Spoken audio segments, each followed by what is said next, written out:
Welcome to the Cyber Business Podcast, where we feature top founders and entrepreneurs and share their inspiring stories. Now, let's get started with the show.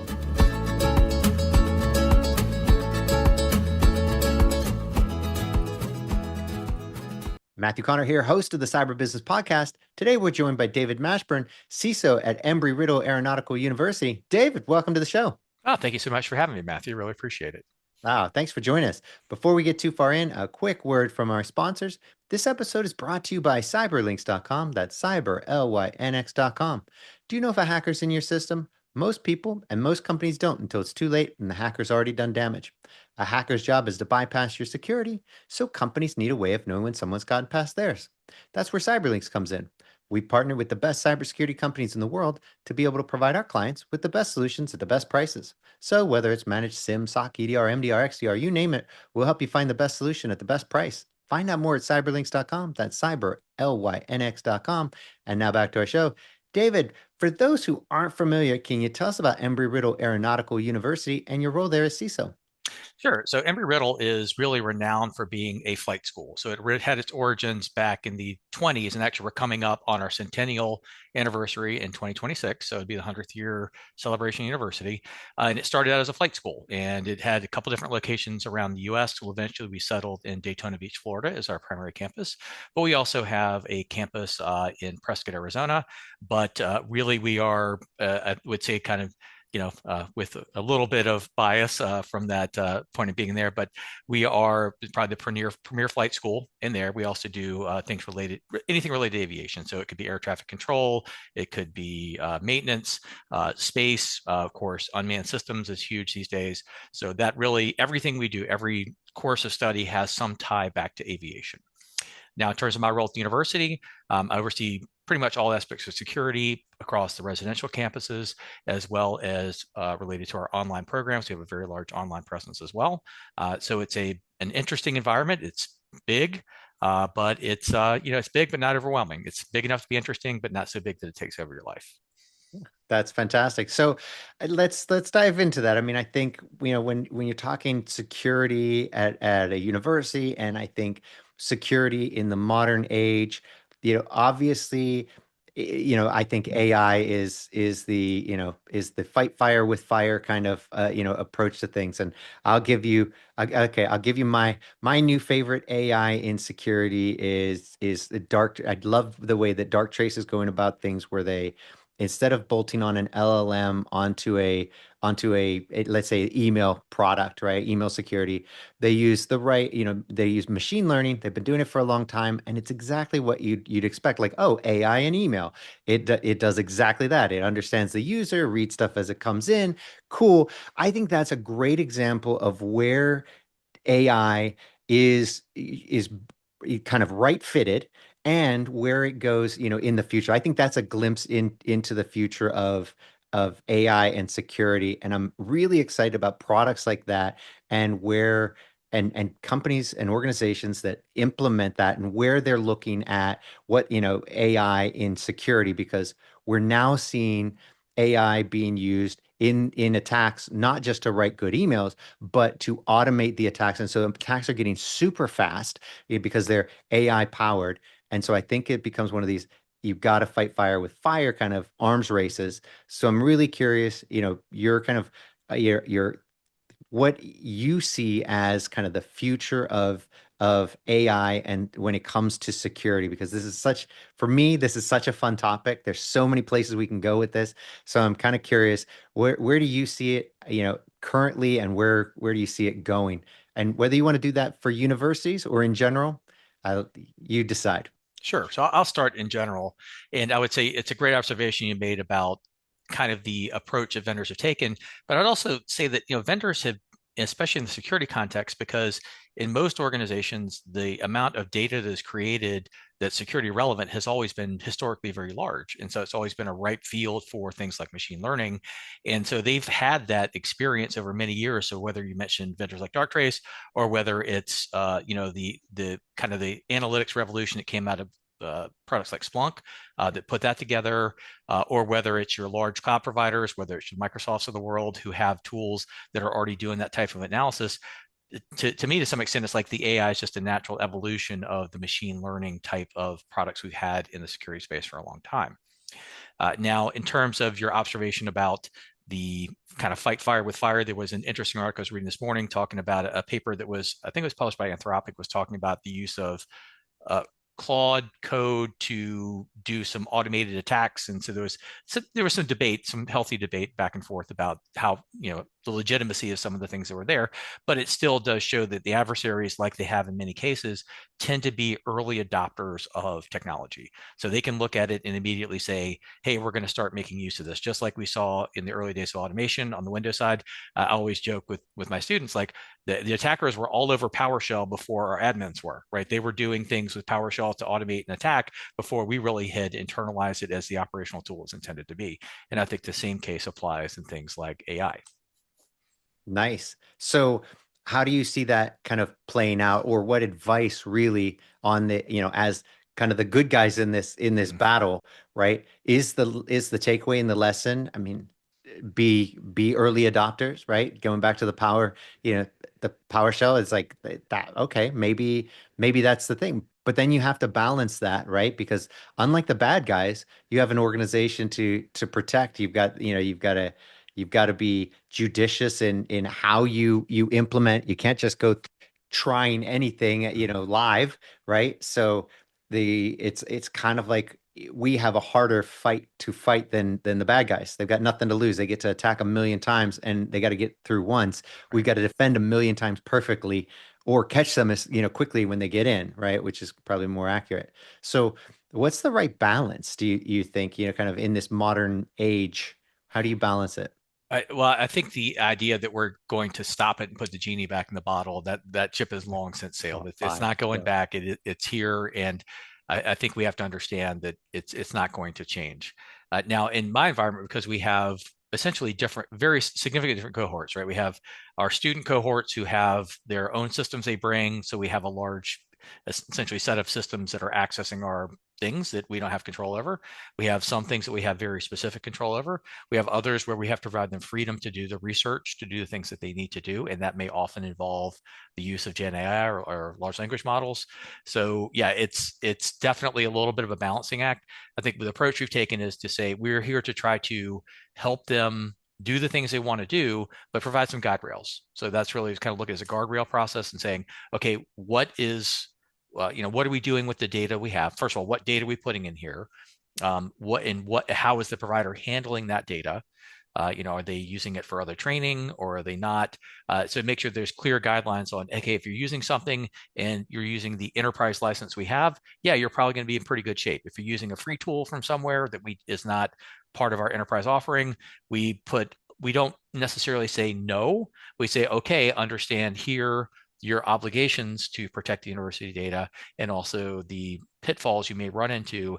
And if those things are too much to overcome, then maybe you should use the solution we were offering. Yeah. Well, and that becomes, you bring up a good point. And I think every university is in that very unique position of you've got a bajillion, it's the world's greatest and largest BYOD nightmare, right? You've got all these kids running around with these devices. They've got to get access to Mhm. to certain systems at a minimum. And so that becomes a real challenge.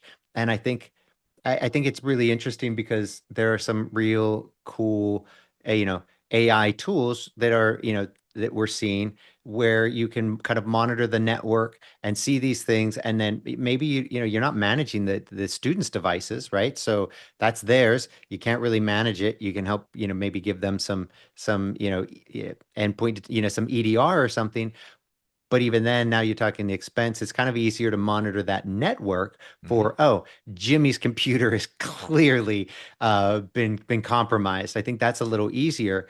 But I mean, it's that's a real challenge. Can you kind of walk us through kind of what the perspective is? Because I think if you can manage that, right? If organizations can manage thousands of students bringing their own all kinds of devices in and do that, then the normal business that doesn't have that, they've got, oh, sure, Jimmy wants to hop on the Wi-Fi with his That's a whole lot easier to manage Mhm. than what you're tasked with managing. So can you walk us through that kind of like so that people can kind of get a feel for the nightmarish challenge that you have and how you accomplish securing that, so they can kind of put that into perspective on their network. Yeah, so I'd argue to some extent this is kind of the original zero trust model, right? We have lots of assets we don't control that are accessing applications and resources in the environment. And so no longer does where they originate really matter. We've moved well beyond, hey, this IP is safe. That's not really the case anywhere. And that hasn't been the case for a long time. So we've approached it from the perspective of behavior and identity, which are kind of the cores of some of the tenets of zero trust. Now, zero trust is not a product per se. It's more of an approach. And we're thinking about, I have students who may access for a personal device. I have students who may log in a lab or a classroom, and I may have students who never set foot on campus who are all accessing the same types of resources. But the commonality there is, are they properly authenticated? How are we tracking potential account takeovers? What are the mitigations we have in place there? And then from there, of course, is looking behaviorally in the applications to see what they're doing. Are they, properly assign their permissions within the application? We do regular reviews and audits of things like that. And also, well, once they're in there, what are they actually doing? So the kind of the security alert that come out of, hey, someone's in here and this looks unusual. I'll give you an example that I can freely share. This is something that I've talked extensively about publicly before in other contexts. And we've had, like a lot of people in higher ed, well, there has been this trend. They've called it the payroll pirates. You can find articles about that. But looking at that, is the account takeover is no longer just about things like, hey, we're going to go in and take your account over and use it just to send spam. Now it's, we go in and we try to target things like payroll using HR self-service to change. And that can apply to faculty, staff. It can apply to a student employee. And of course, along with that is fighting kind of basically what they call ghost students, which is looking to create fake accounts that are used for financial aid fraud. So we have all these things that happen internally, as well as things that are happening externally, but the commonality all comes back to what is their visibility, what's really happening behaviorally and on the identity level. And is that something where, I mean, it's just so much, even if you're taking, let's just look at a Microsoft 365 tenant, the amount of data, Mm, even if you only have a handful of users, just a handful, the amount of data to monitor is excessive. It's not excessive, it's a lot, it is a right? lot. And then when you start talking about the larger organizations, now you've got staff, you've got students, and just to manage the identity, protection portion of that one thing is a lot, right? And you can't go through those logs manually. Right. Forget about it. You would never, you just, it's literally impossible. Mhm. There's not enough time in the day for a person. You have to have teams of people breaking it. It would be insane. So obviously that's where, things like, I mean, you get is this something where you're using, kind of a standard SIM, or is it where you really like there's some really cool AI sim that's that's coming out now. Where do you fall on this, and where do you see it going? So right now, I'd say we've got a little bit of a what I call a hybrid setup. So we've got kind of a traditional SIEM where we have log aggregation, we have detections that we put in place, things that align along like MITRE ATT&CK and things like that. Where we're really trying to understand adversary behavior.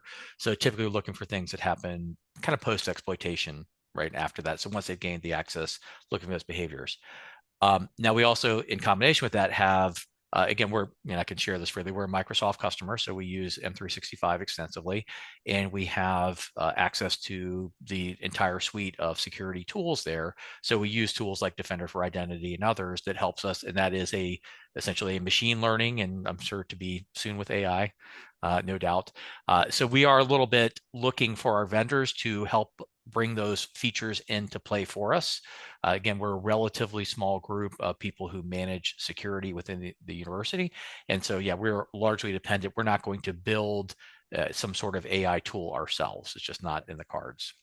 Yeah. Now I always find it interesting where like these universities and organizations, they partner with these kind of startups and to kind of build out a Mhm. a tool. Really interesting and cool. but it's you're investing a lot of time and effort into something that may never even launch, right? Yeah, it might not work. I always find that really interesting. Super cool. Like really, really cool on both Sure. ends. Yeah, And and we've had similar inquiries in our organization where I've had people reach out to me who are saying, "Hey, we're looking at applying for a grant that is around trying to bring this into a SOC environment." Now, as I mentioned, of course, it always had an aviation or a space type of angle to it.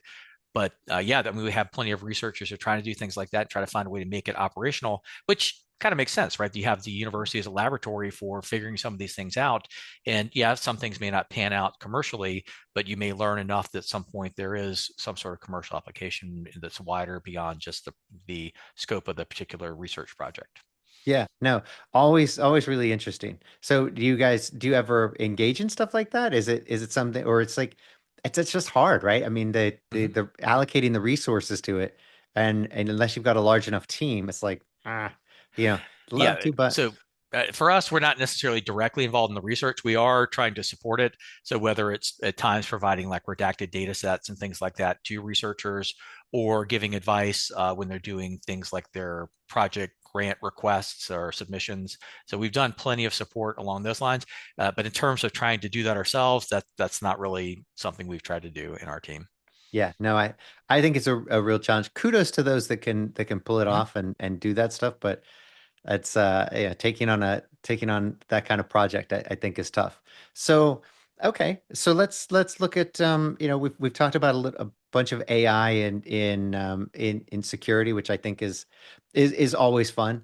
Do you see from your perspective, do you think that AI is going to be one of these things that permeates every aspect of security on the, yeah, is it? I mean, do I think the vendors are going to find a way to put AI in everything? Probably. Do I think it's necessarily going to be a value add everywhere? Probably not. There's definitely some places where it can be a value add, especially when we're talking about it. Here's my concern, right? We are, I have both full-time employees and student employees in my SOC, right? And so to me, we are giving the students valuable work experience and they're doing real work for us. So that's what we want. It's a great trade-off for both sides.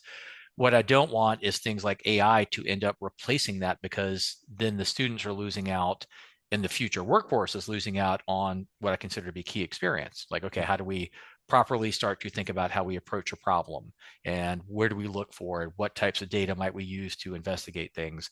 And how do we just follow a process and the types of things you have in almost every workplace? Now, I do think from a perspective of, hey, AI could be a coach where, hey, I'm doing something in a console or in my SIM, and I can ask the AI in there a question or something and try to bring in additional context. So whether it's retrieval, augmented generation, where you're adding in additional data, whether it has ties through MCP into your other systems, whatever it is, it can answer questions that help the tier one analyst without necessarily having to replace them, and also meaning that it leaves my seniors free to do the things that they need to be doing as well. So I think that to me kind of strikes me as a sweet spot for use cases. Well, that's really interesting because you think about it, like I think the sock is a really cool one, and we haven't had this discussion on here yet at all. And I think this is really fascinating because I think in a lot of ways, a sock, if you look, let's just rewind, 50, 60 years, and you're looking at and look at the telephone operators, right? At the time, very important job Mhm. connecting, people through, on their phones. Um, but now, obviously, a ridiculous use of human, like it would just slow everything down, right? There's no way humans can, could be connected. It doesn't make Not sense, going to right? happen. Yeah. But the cool part is those telephone operators went on to do other things, and it's Mhm. not like now people are like, oh man, I really wanted I wish the telephone operator was still a job. No, you don't. Yeah. Nobody still wants to do that. So I'm curious, is that a modern, is the SOC analyst, is that a modern day telephone operator type of thing where it's a cool job at the time? Fantastic. My mom was an old, telephone operator. She loved that job. And it was a great job for a lot of people for a lot of years. Is the SOC analyst, is that kind of the same? Does AI get to the point where it's supercharging that analyst so much that the plug and play becomes, yeah, no, you got to understand, the fundamentals that you have to understand in order to be an analyst in the SOC, to be useful. You got to know a lot, right? Mhm. There's a fundamental knowledge. But then if AI is doing all the lifting and making everything happen so much faster, does that morph in the future to where it's not really the same job? You barely recognize it. Yeah, that's what you're doing, but AI is doing 90% of it. Your job is awesome now. I mean, Right. but it's so AI powered that you don't ever get into the nitty gritty. Or is it one of these things where not so much? I don't think that's one of the things that that ends up being kind of taken over by AI because they need to. I think that my guess is it's probably going to end up closer to what you described, where it's doing a lot of the work for you. But I think a lot of it will be kind of directed by the analyst. So instead of me going in and typing out a ticket or doing some of the detailed analysis you might do through kind of, hey, I've pulled out the proper scope of logs and I'm doing a timeline and trying to figure out what happened. It may be, hey, I'm directing my AI resources, my AI agents, because a lot of this is considered to be like an agentic type of application, and I think it's going to be closer to that than it is to the current state of things, certainly. I think the cost of it, I think, as it comes down and it becomes integrated into the products, means that smaller teams, and let me my a relatively small team, relative to certainly commercial entities, and you say Fortune 50 or Fortune 100, there's a huge gulf in size there, right? So we're able to take advantage of those economies of scale as the vendors bring that in. And now a smaller team can be as effective as a much larger team. Does that mean the larger teams shrink, or does that mean they simply put people onto other things that don't always get the attention? Because in security, there's always more to do. We never get to everything. And so maybe the things that didn't get attention before now can get some attention. Yeah, I think I think it's that the latter. I think that there's a lot of worry that AI is, going to, they're going to take our jobs. I don't know. I don't think that's the case. I think it will obviously, like the telephone operator, wildly change and Mhm. remove a lot of jobs. But I think it's mostly fear mongering that has gotten people worried about, the jobs going away. I think it becomes so supercharged, all the tedious stuff that we're not good at. I mean, let's face it, we're not good at with numbers. We're not good with data. We can't see large data sets and put things together. Our human brains just aren't great at that. This is a place where computers shine. Fantastic. And so if we use those, effectively in those areas, then we become superhuman analysts. We become superhuman, data processors. We become superhuman just, HR people that can process, a thousand applications in a second. Be like, yeah, great. It was Jane that you want. Oh, fantastic. Mhm. Because it really understands you, the organization, what you're looking for. At some point, it becomes so good at filtering through those, great, and you now become supercharged. So I don't know. I think I fall more on the side of I really think that in most cases we're just going to be really, we're going to be much happier. Like the analyst who doesn't have to try to put together the timeline, sift through a bunch of data. It can get very tedious putting Mhm. together a report. But when you can just boop, push a button, and I'll give you a great example, like Sentinel One's, Purple AI is really great, but you kind of baked right into their EDR, and they're doing their AI sim. Super cool. Not a plug for, for Sentinel One or anything, but I think it's a glimpse of the future. CrowdStrike's doing the doing Right. the same Mhm. sort of thing, and the future is really exciting because getting that all that analysis done so fast and the timeline built so fast and everything's boom, and then oh, great. Now I can just read it and, oh, you know what? I'm not sure about that. Let me dive in there. That sounds good, but I think let me just look a little deeper.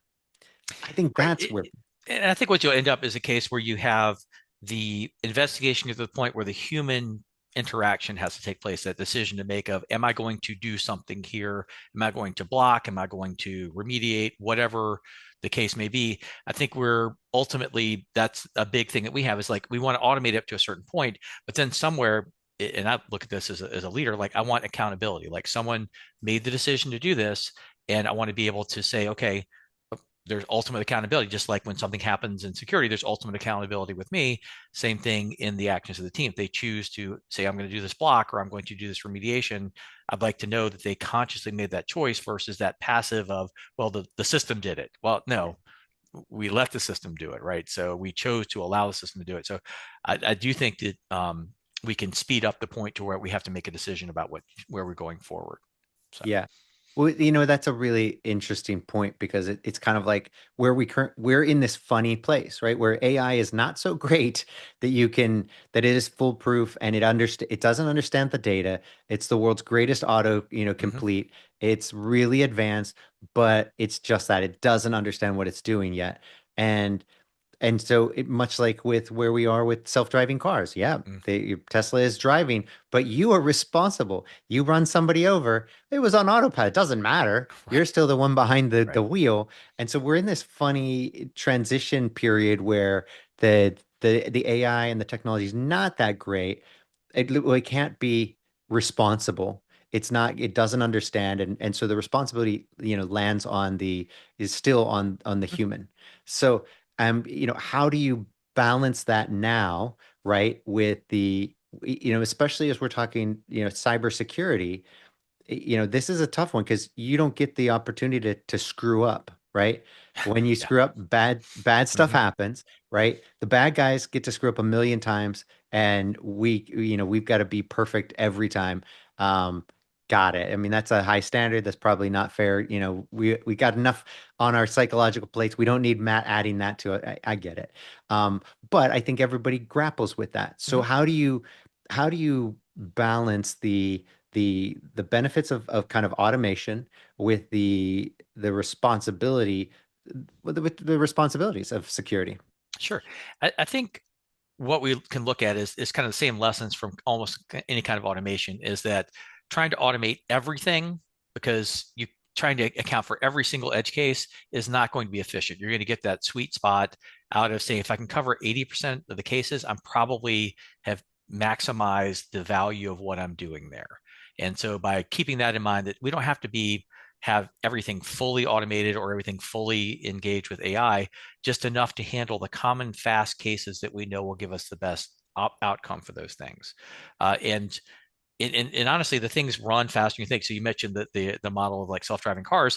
I was just traveling recently. I was in Austin, and of course, all over Austin, they have the Waymos, which are full self-driving, and they're everywhere. And it's you see it the first time like, wow, that's incredible. And then you see that they're everywhere and realize that whatever we thought about those things, that technology is probably ahead of where we realized it was, and now it's become commonplace. And I think the same thing is going to happen in the security realm, where the AI features that can find a way to leverage the data, allow you to query it in that natural sense, and be able to wield it effectively is going to be here sooner than we think.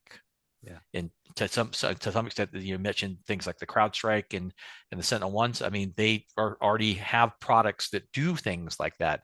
Analysts get some data. Oh, well, maybe you should do this next. I mean, it's already here. Yeah, no, it's really exciting, and rightfully so. I mean, we are living in the future now, where we've got self-driving cars, video calls. I mean, you rewind, when Oh, we were sure. kids, that was the future. That was Hmm. the Jetsons type future. Hmm. Sure, the cars aren't flying, but they're freaking driving themselves. In the Yep. Jetsons, he was still, they were still driving their little whatever you call them, their spaceships. Yep. Whereas now, it's self-driving cars, video calls as you're driving, in HD as you're driving down the road. Crazy. I mean, it's just insane. And I think as we start looking at AI in cybersecurity, I get just as excited about that because it's fascinating. I mean, I Hmm. love, products where it's, understands the user, understands, like going back to the email example, reads it, can see, oh, I mean, traditional filtering let this through because this wasn't flagged as a bad URL yet. Right. Okay, but I clearly can tell that this guy is saying he's the COO of the organization. And while that looks like the domain name for the org, it's slightly off. So let me get that, even though it hasn't been flagged yet as bad. So I think that's really exciting because people aren't good at computer stuff. They're not good at kind of catching that stuff.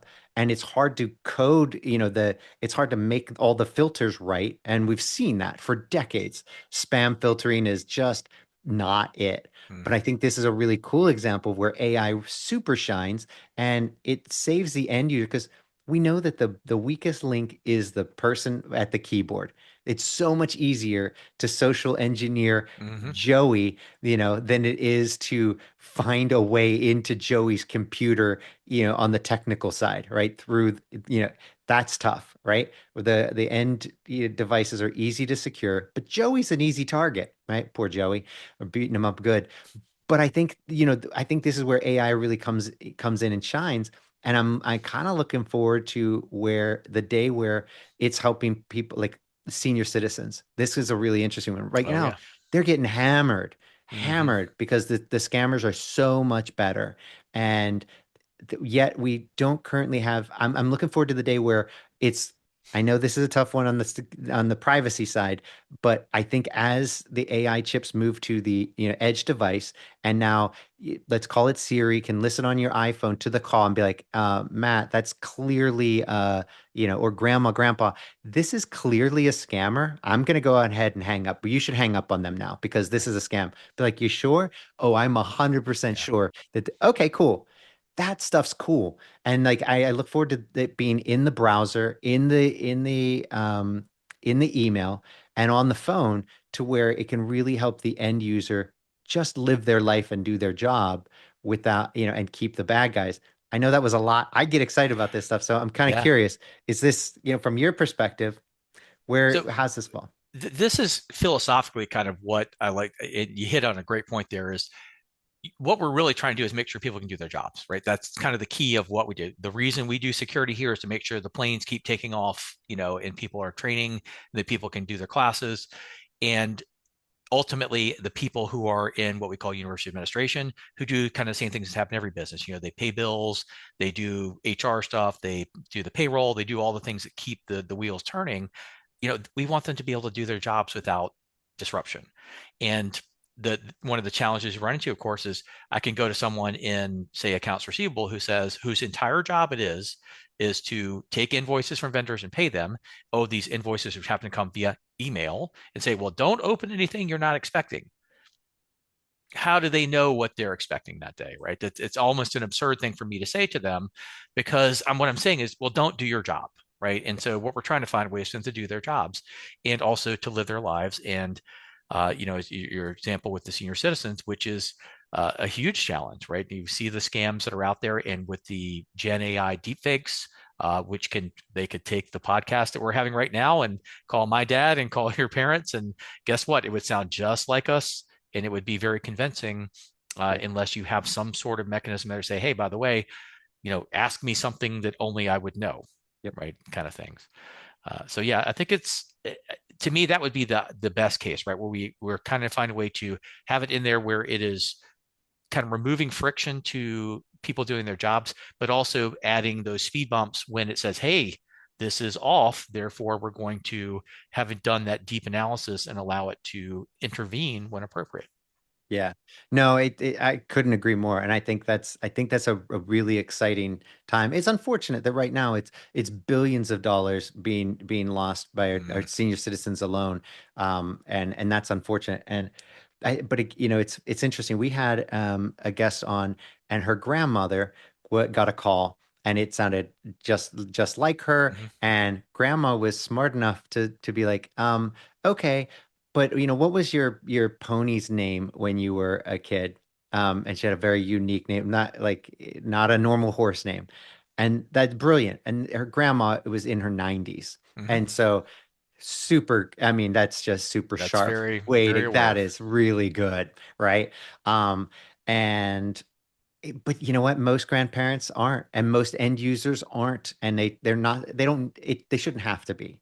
And so I think it is this time period where technology gets to kind of catch up with the bad guys and beat them, and it is a bit of an arms race. And unfortunately, the bad guys, as you point out, are early adopters, right? They get in there early on and they start using it, for nefarious, Mm-hmm. means, and they exploit it and it takes us longer to catch up. Fine. And that's just the cost of doing business. But I think it's a really exciting time, Hmm. and not just for the senior citizens, but I think, on the organizational level, it's really interesting, and it's a fun time.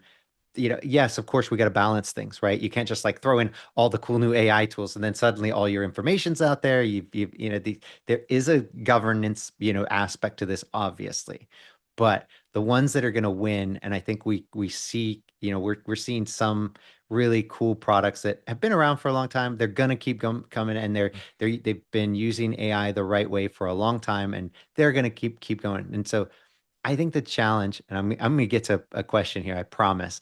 I think the real challenge is that it's when it comes to all of we're in a boom, right? We're in this Hmm. bubble, and there's tons of products, and you have to participate to some degree. You can't just sit on the sidelines and be like, well, we're going to wait 10 years for, 5 years for everything to filter out, and then we will go with the winners, right? I mean, we saw that with cars when it started. There were, hundreds of car manufacturers and a handful win. We saw it even as we get larger, and let's say, let's go with the dot-com boom, and it was thousands, and kind of hundreds, kind of persevered and won after.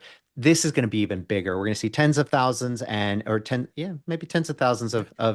of these, and thousands will persevere and be. But it's like picking which are going to be the winners. Yeah, ChatGPT, Google, Microsoft, fine, they'll likely be around, but I don't know that that's right. Like, you can't sit by and on the sidelines and let the AI thing play out, because your organization will suffer for it. I mean, the bad guys will get in. You how do you go about participating in the boom, right, without wasting money on every cool new toy?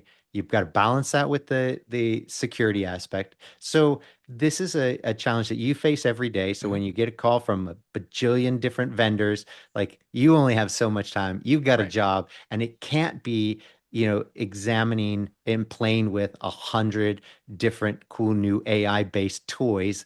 How do you go about filtering that out and finding the kind of the winners, the ones picking what you think will be a winning horse in this kind of AI race that is also going to work now for your organization? Yay, look, a question after Yeah. all that. So I think to some extent, it comes essentially, it kind of flows into our overall governance model when it comes to IT lifecycle, right? So we're looking at strategically at the vendors who we consider to be our partners. So we have a couple of very key partners that we use, whether it's things like Microsoft or Oracle, or kind of pick the vendor who is there. But we can look at their roadmaps and understand where are they going, what are they bringing in, what are we ready to adopt, right? That's a big part. Is what is because they may have a feature, but it may not be fully baked, or it may just, hey, this is now new and improved with AI. And Yeah. so we have to really kind of examine the use cases for it as well, because as you would imagine, when we are looking at adding the AI features, often there is a cost premium associated with that. So it's part of the budget planning cycle. It's part of okay, this is cool. AI is awesome. We know it's needed, and it's going to be a part of what's going on, but what can we do with it right now to solve a problem we have? Yeah. Right. And so that's the way we're trying to approach it from there, identifying those strategic partners, what their offerings are, how that fits into our roadmap, what our security roadmap or what our IT roadmap looks like, and essentially trying to make, it's educated guess, maybe not a great word, maybe choice, but ultimately you're trying to say, hey, we think this is what the direction we're going to go, and we're committing to this, and still allowing others to bring in other opportunities. So, hey, people come in and say, hey, I want money for this small scale project to try this out, to see what happens, to see how it does, and then allow them, both we have things that have what we call enterprise level, right? So things that are happening across the entire university, but things that can happen on a departmental level or just on a small level where they can try to really focus on the innovation side. So we're trying to strike that balance between saying, this is kind of what fits most people, and for those who may need more, here's other opportunities. And then, those may converge at some point and may continue to run parallel tracks. Well, you actually bring up a really cool point, and I think it's with let's say the Microsoft partnership there. I mean, when you've got a partner like that, Microsoft is already working overtime. Mm-hmm. They to one bring secure everything. They've come so far over the last couple of decades in terms of security, and now they're clearly a leader in it, and they're doing amazing work. But when you partner with somebody like Microsoft, there's so many, there's it makes your job a lot easier. Honestly, you've got Microsoft working hard on, hey, how do we implement AI here in Defender? Hmm. Great, cool. One less thing for you to worry about because if that Right. plays out well, you're already using it and now it works. And so you've kind of, you know, um, hitched your wagon to a really great horse, if you will, in a way, instead of like, a lot of organizations that maybe aren't so partner focused when it comes to, somebody like a Microsoft who are like, yeah, we use Microsoft 365 for, let's say, our office and email, but that's about it. And now you've got a billion different options when it comes to what are you using for your SIM. You're building out your SOC, and then you're using a build, your EDR, so many different options now. Whereas if you simply go not that I'm plugging Microsoft here, Sure. Yeah. but it's a really interesting thing. And that's, I think, part of how Microsoft and Google tend to dominate because they do eliminate that kind of, I don't want to say guesswork or work, but they make the process a lot easier than you having to recreate the wheel all the time. There you've got an industry leader who is, building industry leading products. And it's like, well, it's in the ecosystem. Yeah, I mean, we're kind of dealing, let's say we're dealing with knowns, right? So we know what we're dealing with when we're in that ecosystem. We know the limitations we may run into, we know things that it does well, and we know things where they may be trying to add new features in. And ultimately we can, to some extent, pick what we want to run with. And so say, hey, this looks promising in this area. We want to maybe dig deeper in some of the features that are available in, say, Exchange Online Protection. We can do so. But we can also choose not to. We can simply turn that feature off and say, well, we're not going to do that right now because we don't feel it suits our needs, or we want to give it more time to bake.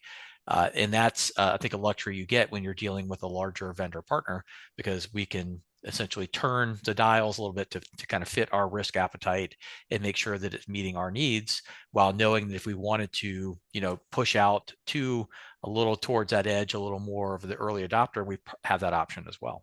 Yeah. Well, you mentioned a really interesting case earlier about in the accounts payable, right? So they get their invoices.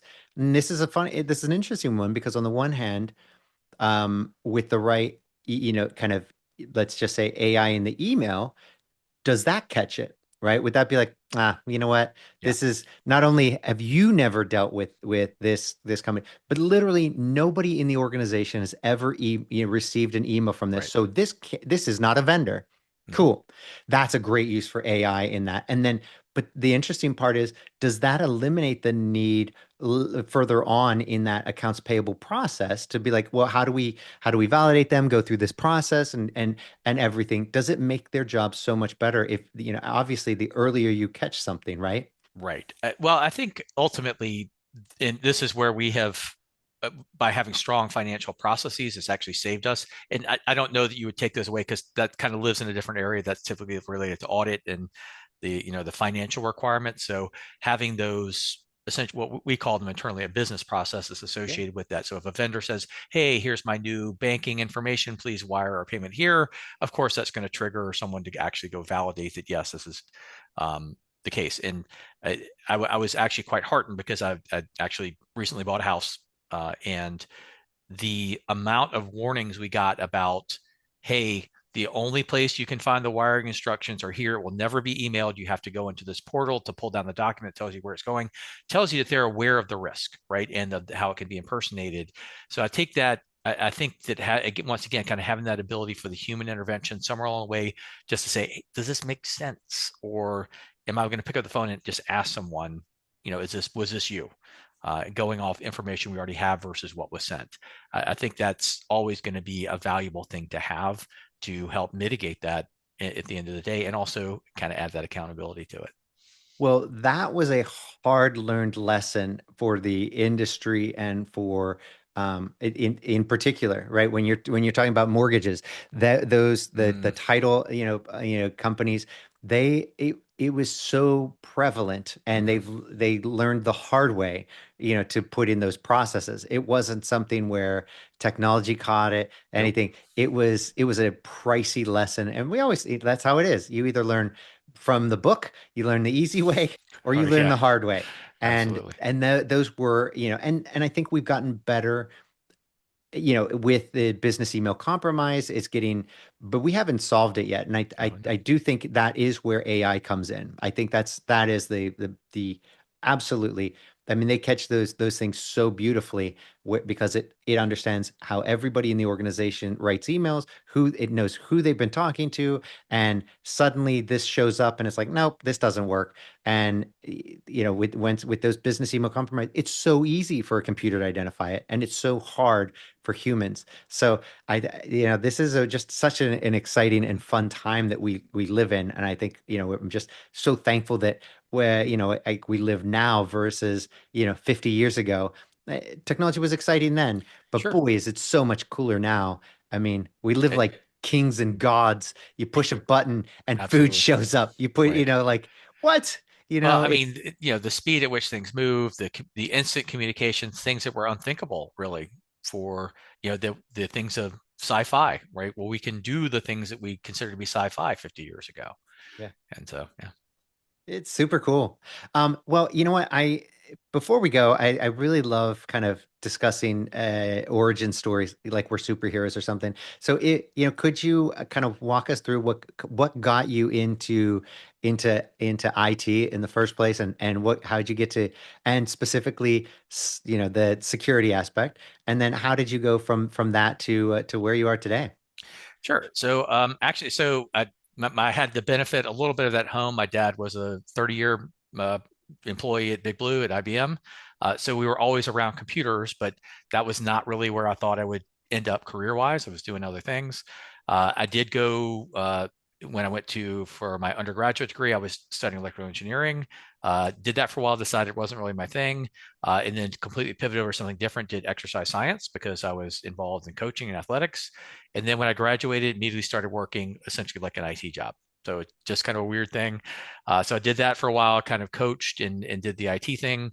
And eventually, said I have to, like, I want a house and, that kind of normal life. So I kind of moved full time to IT, but kind of followed a very traditional path through IT, kind of help desk to sysadmin. I did some application development, did some database work. But ultimately, I worked at a series of startups like around the dot-com times. So I had that experience, but then eventually kind of moved more to the networking side. And from networking, that was a natural flow into security. And then I was like, this is what I like. This is where I want to be, kind of that idea of building a story based upon little bits of evidence you got to go find and put together was very appealing to me, and it remains so to this day, actually. Um, and actually ended up in Embry-Riddle, was not really uh, wasn't part of the plan. Actually, at the time I was actually came to Embry-Riddle from Salesforce. I've been doing large scale incident management there. Uh, talk about a big environment, interesting place to work, great people there, great security culture. So they were really committed to that. I give them full credit for that. But my daughter had been a student at Embry-Riddle and said, "Hey, there's a job open here, for the CISO. They left. You should apply for it." I was like, "Nah, not interested. Nah, I'm pretty happy where I am." And frankly, she was like, "You should do it. You should do it." She just kind of hassled me about it, and I applied, and it turned out to be a great fit. It's been a fantastic experience, and I've got a great team and great leadership here who are very supportive of the security mission. So yeah, that's kind of the nutshell of my story. I love it. Well, let me ask you, you're the second coach that we've had Oh, on, really? and I'm curious. I know, right? It's not often we get a lot of similarities. That this field tends to be so diverse, and so did you did you find coaching? And it's funny because I think people who are athletic, who joined in team sports in formative years, in middle school and high school and college, I think that kind of team sport mentality, all the lessons that you learn really helps people in the business world. I just kind of navigate teams, play to win, all kinds of good things, I think come from that. But coaching, I think even more so because the one, you've got to understand it. You're coaching the whole thing. You're leading people in, and helping them be the best versions, Mm, be function at peak performance, in crunch times, in stressful times, and get the best out of them. So, did you find coaching to be helpful in your kind of day-to-day business world, or something where you're like, nah, two different worlds, I don't kind of combine them? no, actually, I would say I agree very much with that. I think it really, for me, the case is a lot of coaching when I was very young as a coach, right? You're very gung ho. You're like, it's all about the work and just work hard and run through walls and it's great. And as I evolved, you realize actually a lot of it's about understanding the motivations, trying to find ways to properly get the most out of people, kind of meeting them where they are, trying to find a way to help them map a path forward. And that, of course, applies directly to managing people in the workplace, because everybody's got different things going on in their life. There are different places in their careers, and you're trying to say, hey, you know what? This is what I need from you, right? Is a minimum, right? This is what I expect you to do. But if you want to grow or you want to advance, here are some things you can do. So you're trying to map a path forward for them while helping them get the feedback that they need to know kind of where they stand. And so, I think it's actually been very helpful because, I think a lot of coaching really is about what you're doing, and how you're treating people and how you're kind of preparing them mentally. That's fantastic. Well, David, before we go, can you tell everybody, where they can find out more about you and where they can find out more about Embry-Riddle? Sure. So you can go to erau.edu and find out all about the programs at Embry-Riddle Aeronautical University. For me, you can look me up on LinkedIn. I'm not super active on the socials. That's just kind of the nature of being a security person. So I tend to keep a fairly low profile. But I do some teaching periodically as well for cybersecurity topics. So if you like what you heard here, you can find me somewhere, and you may get come back for another dose. So I love it. All right, David. Well, thanks for joining us today, and until next time. Perfect. Thank you so much. Really appreciate being here and for the opportunity. Pleasure. Thanks for listening to the Cyber Business Podcast. We'll see you again next time, and be sure to click subscribe to get future episodes.